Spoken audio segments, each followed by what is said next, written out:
Саламатсыңар балдар. Бүгүнкү жаңы темабыз Түштүк Азия өлкөлөрү. Сабактын максаты. Окуучулар Түштүк Азиянын географиялык абалы жана жайгашуу өзгөчөлүктөрүн билишет. Андагы өлкөлөр жана алардын чарбасы жөнүндө маалыматтар менен билимдерин өстүрүшөт. Достук мамилеге тарбияланышат. Географиялык абалы. Азиянын түштүгүнөн орун алган географиялык жана тарыхый маданий аймак. Анын түндүк тарабынан Борбордук Азия, чыгыш тарабынан Чыгыш Азия жана Түштүк Чыгыш Азия, ал эми батыш тарабынан Түштүк Батыш Азия.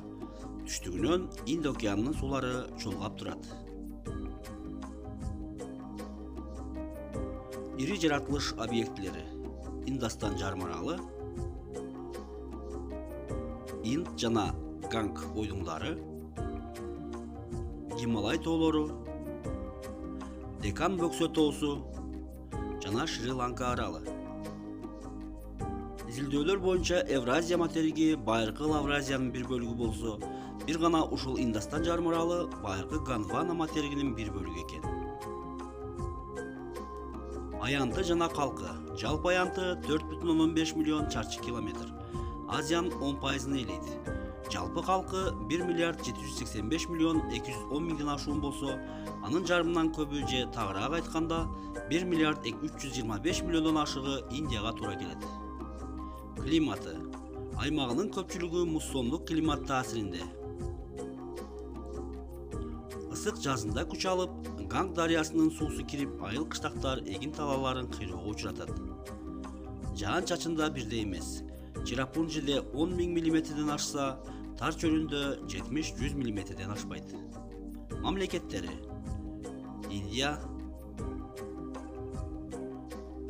Пакистан, Афганистан, Бангладеш, Бутан, Непал, Шри-Ланка жана Мальдив аралдары. Үйгө тапшырма. Географиялык жайгашуусун контур картага белгилегиле. Мамлекеттерин картадан көрсөткүлө жана борбор шаарларын жаттагыла.